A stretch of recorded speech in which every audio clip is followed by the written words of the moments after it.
In this, my second installment concerning modern mythologies, I will be expanding upon my first video. Perhaps I might start repeating myself since I cover a lot of these topics and all of my contributions to YouTube, but I think that's unavoidable since all of these issues are related. Let's get into these modern myths, and I think some of them have been covered by Steven Pinker, who proposes three major modern myths. These are the myth of the tabula rasa, the blank slate. And this idea, what is stated is that nothing is inherited, but that all is a product of the immediate. In other words, that nature, the sum of all nurturing, is inconsequential, or has less of an effect than the immediate nurturing. For most modern minds, a baby is born in the form of a blank slate, and that whatever programming it has received from the environment, has inherited from the environment, is irrelevant or even non-existent. Some go so far as to state that even sex is a learned behavior. This, of course, implies a contradiction to all biological categories, and this includes the category of species. Since nothing is inherited, then how do species come about? Since nothing is inherited, how does intelligence evolve at all? The second myth is the myth he calls the ghost in the machine. This myth claims that behind appearances there lies some hidden truth that often contradicts this appearance when it's nihilistic in particular. This mythology, the ghost of the machine mythology, implies that a fluid reality governed by divergence, a dynamic reality, is really consisting of a underlying hidden truth, a core, a changeless core, which is governed by similarity. In other words, a direct contradiction of what is experienced. This myth finds some agreement with some Eastern mythologies, which propose that the world is an illusion,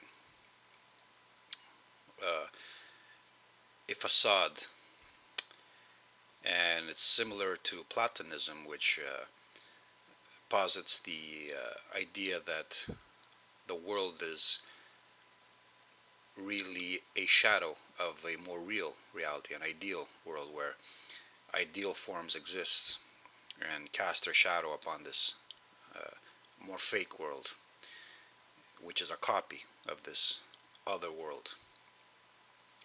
From Platonism, Christians receive their own idea that this world is a lower kind of reality, a staging point towards the more real world, the realm of godliness.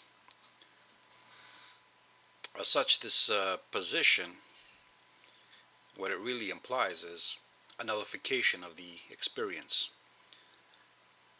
a nullification of the sensual perception. Now let's go on to the third one of Pinker's modern mythologies, the proposition of the noble savage. This belief is that man was corrupted by civilization, and it's related to the Christian dogma concerning the fallen angel, or the Adam and Eve story. The idea implies that all evil, all human vices, these vices defined by a Judeo-Christian nihilistic standard, or its counterpart, its secular counterpart, the modern humanistic one, that all vices are not natural. They're not normal. Here we see the inversion of perspectives. What is natural now becomes unnatural. What is normal because it becomes abnormal. So violence, rape, discrimination, hatred, all these are deemed abnormal because in this worldview, man is really a purity of goodness, which then is corrupted by this evil essence, this evil spirit. Maybe not Satan, but the secular humanists call it civilization. The most famous proponent of this view, of course, is Rousseau. And where Christianity posits as a representation of the antithesis to it, as this negative being, this Satan, in the modern world, the enemy becomes paganism, the pagan ideals, which are then turned into fascism.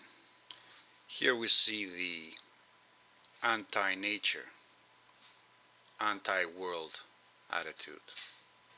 Not being natural means not being grounded in anything preceding the emergence of these negative, nihilistic attitudes. So the very people that propose a corruption of human nature are now presenting themselves as the advocates of human nature. Their ideas also imply that something comes out of nothing, and in this case, the negative, the evil, enters the world out of nothingness as an evil spirit, a corruption of the purity of the original man. I will now add a few more myths which are prevalent in our time. The myth of a beginning and an end. Science seeks for what it presupposes by its own logic. There is no indication of any end or of any beginning, and yet it is proposed as a contradiction to the experienced. This buys into the Christian doctrine where from nothing something arises, offering their own explanation, of course. Modern day scientists being themselves products of Judeo-Christian nihilistic upbringings and training, and experiencing the normal peer pressures of existence within a system that is based on these dogmas, presuppose that the very same thing which they pretend to be competing against is in actuality a fact, that the world requires a creator, a beginning. The common ground can be witnessed, common ground between Judeo-Christianity slash Islam and secular humanism can be found in the difficulty some defenders of science face when trying to debate Christian fundamentalists or Jewish fundamentalists or Muslim fundamentalists, when they ask or they're challenged by the idea of a beginning. From whence comes reality? Where does everything come from? The question itself presupposes the very thing that it is asking for. In other words, it buys into the shared logic, the shared nihilistic logic, which Judeo-Christians and modern secular humanists share, because both are part of the same meme. What this really constitutes is really a conflict between the spiritual, traditional, and the secular, modern branches of the very same shared delusion, the very same mindset. we can see the connection between Judaism and Islam, and how this mindset, this psychology, then morphed by having contact with the Greeks into a more universal ideology, which is what Christianity is. This idea that everything has a beginning and an end is akin to Pinker's Ghost in the Machine myth. Here, the experiential world is dismissed as a fake, as a forgery, and a hidden world underlying this facade is sought after with an obsession and a vigor only the fanatical can exhibit. Nothing, in fact, in science has ever found an absolute point, a singularity, no absolute temperature, no absolute particle, the famed God particle, no absolute beginning. Even in the theory of the Big Bang, the absolute point recedes like the particle can be infinitely divided. It recedes into a point where man cannot approach. And this, of course, only bolsters the Christian fundamentalism, which offers its own beginning, its own absolute, but outside of the space-time continuum. This idea presupposes a telos, an end, the idea that everything has a reason and a meaning and a final goal.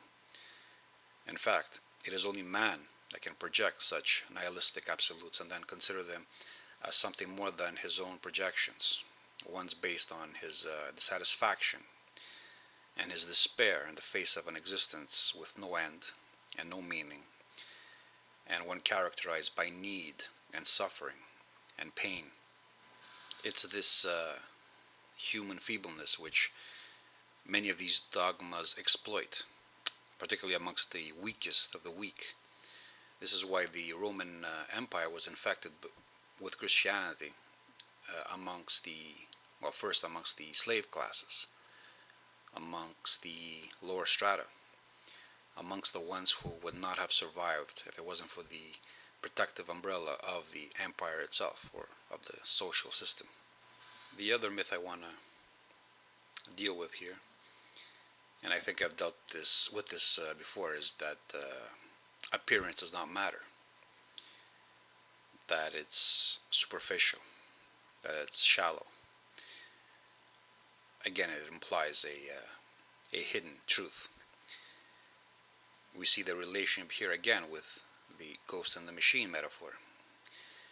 This myth proposes the selective delusion that appearances are superficial, hiding, masking a deeper truth, a deeper core, soul, a spirit, if you want.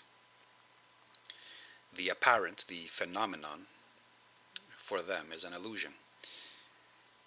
This being a direct contradiction to empiricism, or to the experienced, to the aesthetic. It implies that the senses did not evolve to aid the survival of organic life, but to trick it, to cast a spell, to redirect it, as if existence is a big farce, a big joke. No motive or source is ever given, unless we accept the Christian Satan as the perpetrator. But then we'll have to buy also the God delusion in order to believe in that crap. In a more watered down form, a secular form in other words, appearances matter in all areas, except, this is where it gets funny, except when we're dealing with human beings. Human beings are exempt from being judged on appearances, because you can't judge a book by its cover. But of course you can't judge a book by its cover, because a book is a collection of abstractions and you have to open the book, whereas a human being is a manifestation of his entire past. Whether this human being covers himself up with clothing, has plastic surgery, puts on makeup, wears bras, girdles to accentuate to change, to alter, to mask his form is another issue. This goes back, this just proves that appearances do matter. Otherwise, human beings do not go to such lengths to alter or to hide or to mimic.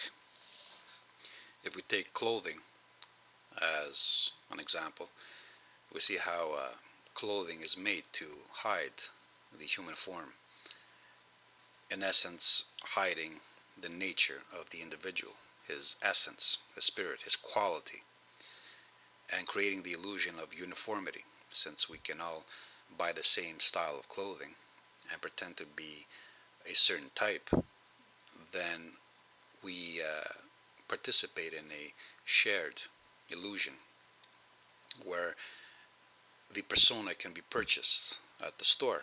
You can wear a certain thing, you can put on a certain makeup, you can attach a certain earring, a certain logo on your shirt, and you can be anything. This is where meme supersedes the gene. The other myth I want to deal with here is the myth that culture or civilization springs out of nothingness and is not connected to organic life. This relates to the noble savage idea. Here, what is implied is that culture is not a product of how a particular population interacted and evolved within a particular natural environment, within particular natural environmental conditions, but that it just emerged out of the human mind, out of nothing. This is based on the delusion of uniqueness that ideas are not based on the past, but that they just come from some divine place, some platonic sphere, and enter the human mind. From this we get the idea that gender is not a social and cultural application of pre-existing natural sexual roles, but that uh, it's part of a male conspiracy which diverted mankind from its normal asexual nature, where we all got to choose who we're attracted to, or where our appearance did not matter, or where nothing was determined by nature, in other words, by the past. Of course, the opposite is true. All culture is based on natural processes that harmonize with or contradict or redirect its methods. No grand global conspiracy is required here. Man discovers nature as he discovers a river or a tree or a rock, or himself actually, and then he tries to manipulate what he discovers in accordance with his own needs and his own psychological predispositions. Gender, therefore, is not invented by man, no more than man invents a river, or man invents the species, different species, the different stones, different plants. Gender is the integration of sexual roles, which evolved before there was even a civilization, within current social and economic value systems and ideological frameworks. In other words, culture integrates genetic predispositions within mimetic necessities. This is the only point where man intervenes upon nature, not by inventing it out of thin air, conjuring it up out of thin air, but by manipulating it, redirecting it. This is why each culture is similar to all other cultures, because all humans have similar needs and similar social instincts belonging to the same species, but are also different as each culture emerges within a particular population group, trying to survive within specific environmental conditions. This interaction determines the essence of a culture. In the same way, a person's past and how this interacted with the environment determines his essence, his character, his predispositions. But these particular attitudes towards nature, having evolved within a particular population, evolving within a particular environment can then be shared with individuals who are not part of the same history and have never experienced these environmental conditions, only points to the power of the meme and how it can be, how can it can cross genetic boundaries. Can explain why the nihilistic attitude, which had emerged in many parts of the world, but which found fertile ground in a particular area, and which then infected Western civilization through Rome, how this could become popular, how it can spread within a population that evolved within different circumstances, can be attributed to the nature of the meme, the nature of the meme, which has become an abstraction, an idea, in the same way money becomes an abstraction of resources, or as I mentioned in another video, how masculinity is abstracted into an institution to the point where anybody can become its representative, even a child, even a woman. This is why I say that this war is a war like no other. It is fought on a different level, no longer a genetic level, but also on a genetic level, but mostly on a mimetic level, on the level of ideology, of attitude, of psychology.